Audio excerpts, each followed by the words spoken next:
Now we're gonna get into some exit work. When guys have their left arm straight, one of the biggest causes of that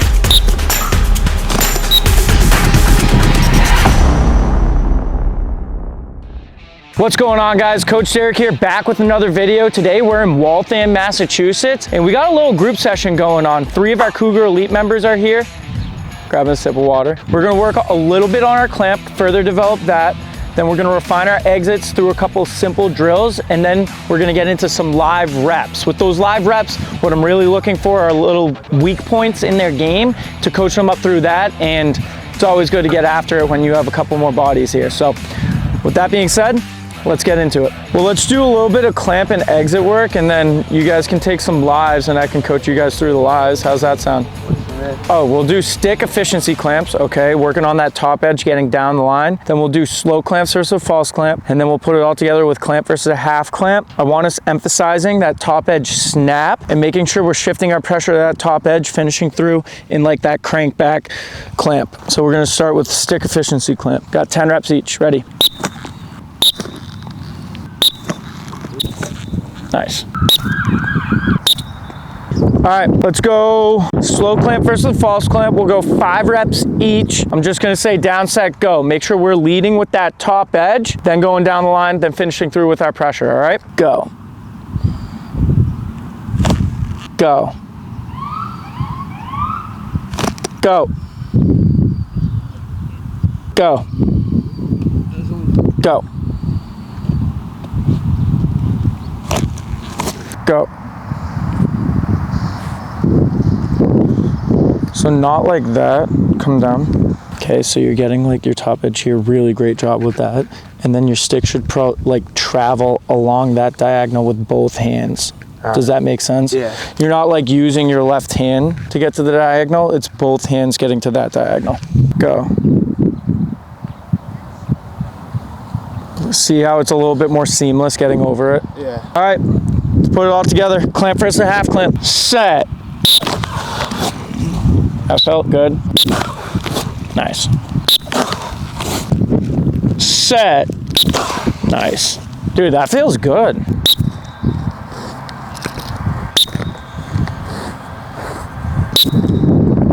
Too much left. Nice, there we go. Now we're gonna get into some exit work. We'll keep it super simple with the 3 whistle drill, working on those forward, defensive, and right pop exits. We'll do 5 reps of each, and then we'll get these guys going on some live reps, and I'll coach them up based on what I'm seeing there. Everybody grab ball, grab spot on the line.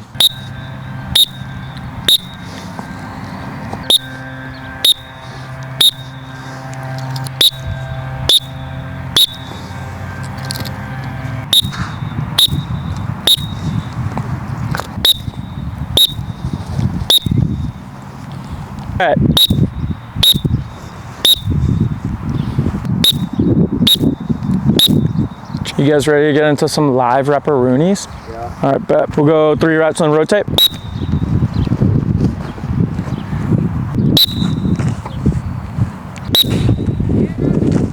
Oh, don't leave home without it. Nice. There you go. Go one more, both of you went. A little early, Dylan. Good second move, JJ. Dylan, you dropped your feet when you engaged, right? You guys matched, and then immediately when you went to turn the corner, you went like here, right? Keep those feet and turn around. Good clamp.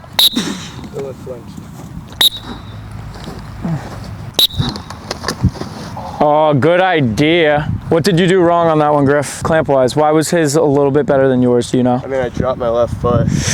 Like a little bit, but it has more to do with like how you were initiating. What's one thing we always say at Faceoff Factory? Down the line? We gotta go down the line, right? So you hit with that top edge really well, but you didn't shoot down the line at all, okay? Yeah. Focus on those hands getting to that right spot, and then your body finishes through.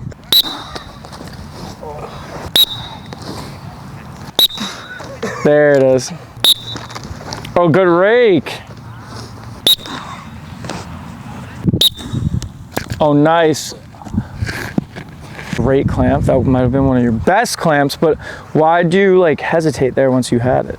Me? Yeah, what happened? I didn't know if I had enough of it to exit. You had like what would you say, like 80% of it? 85. Yeah. 85? Yeah. Just like, I was like off the ground. More. Yeah, you like took your body away from it. So stay in that column and then recognize, you did it a couple times like bailing for a counter, but make sure you recognize, oh, I have it, and then that's where we're exiting. The other thing is try not to exit too much forward, make it a little bit more to the left here so you can't get checked down. Yeah. Oh! Off the whistle is crazy. What went through your mind when he executed that? I tried to go behind, but then I got like stuck in a stick, so Yeah, but if he's throwing the butt end counter, what's the advantage you have? His absence of pressure, right? Because of where he needs to travel, the distance his hands need to go, versus from here to here with that top edge. Now he's going from here all the way to here. You should have been out already when you felt the absence of pressure, right? Even if you do hesitate like that, try to stay strong, and something you can always just revert back to is a quick through the legs exit, right? Yeah. Okay, so make sure you recognize that absence of pressure a little bit more, and that'll help you exit more clean. So not like, good idea, the one thing, go down in your stance. The one thing that's bothering me a little bit is how straight this arm is, okay? I would try to bend it like a little bit more. Yeah. Maybe move it down, move your hand down the stick. Yeah, a little bit wider too. I want you to play around with that because I think it's gonna help you get over the ball a little bit more rather than straight. Straight will cause you to like lift up too soon. And I know you were going for a quick clamp, so the quick clamp, maybe you were a little bit straighter because you were thinking like skadoosh, but try playing around with that being bent. Also, like, real quick, when guys have their left arm straight, one of the biggest causes of that is too much weight in their right foot. So that's why when I coach, I often tell guys to evenly distribute their weight between their feet. And this is gonna allow you to have control in the bend of your arms, okay? Be more comfortable with that. And in return, you get to direct your clamp way better. If you're here, loaded up in that right foot, especially the down the line motion is gonna be limited because you're already where you're trying to travel. So I like to have guys more balanced and evenly distributed with their arms bent and being able to stay behind your stick when finishing through your clamp. Then you can shift your body weight into the ball for it to be stronger. Now we're gonna get into a little bit of a competition, you know, king of the hill, first one to 5. Losers have 10 push-ups. My bad, that's a slash.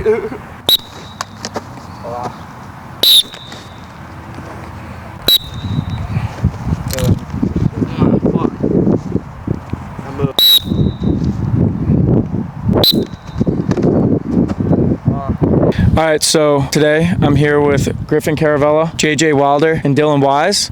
We just concluded the session. Boys, thoughts? It was good. Man of many words. great. Yeah, okay. Pretty fucking hot. Pretty hot. Yeah, do the ducks. With all 3 of them, I was seeing a couple different situations and little kind of nitpicking things that they can improve on. The biggest thing with you, Griffin, is when your knuckles touch the ground, you got to be ready to go. The ones where you were winning a lot is when the down and set, between down and set, was longer. All right, not all refs are gonna have a long down and then set. So the second you get down, you gotta be loaded up, ready to go. JJ, you gotta continue to try and control that left hand a little bit more, right? The ones where you were missing the clamp, it's only because that left hand's coming out and forward, and that's really what's making your clamp incomplete, if that makes sense. You're like there hand speed wise, top edge wise, pretty good, but just control that left a little bit more. And then Dylan, overall, your clamp's looking better. I would say just consistency and really just focusing on the whistle. Sometimes I know it's hard when you're doing rep sessions to focus on the whistle because you're thinking about what you're doing. Every day you should be listening to whistles like 10 minutes a day, and that's what's going to help you get better at that.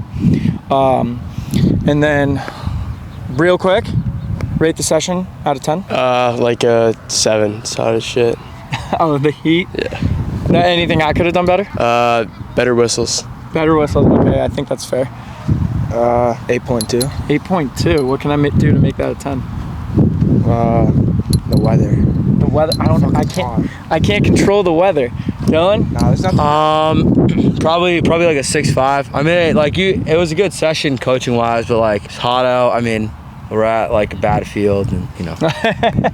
Well, either way, we can't control the weather, but I give props to these guys for coming out and getting after it regardless. It's summer ball. I mean, most summer tournaments, correct me if I'm wrong, you play on grass. But either way, you got to get acclimated, especially now that spring's over. It's going to be like this all summer, baby. So if you guys are looking to get some work in with myself, Joe Nardella, or any of the other factory crew, make sure you go to faceofffactory.com to find a session closest to you. We're all across the US and we're more than happy to help out. If you have any questions on what we went over here today or anything in your game, feel free to shoot me a DM on Instagram at TheKougar with a K. With that being said, don't forget to like, comment, and subscribe, and I'll see you guys in the next one. Peace.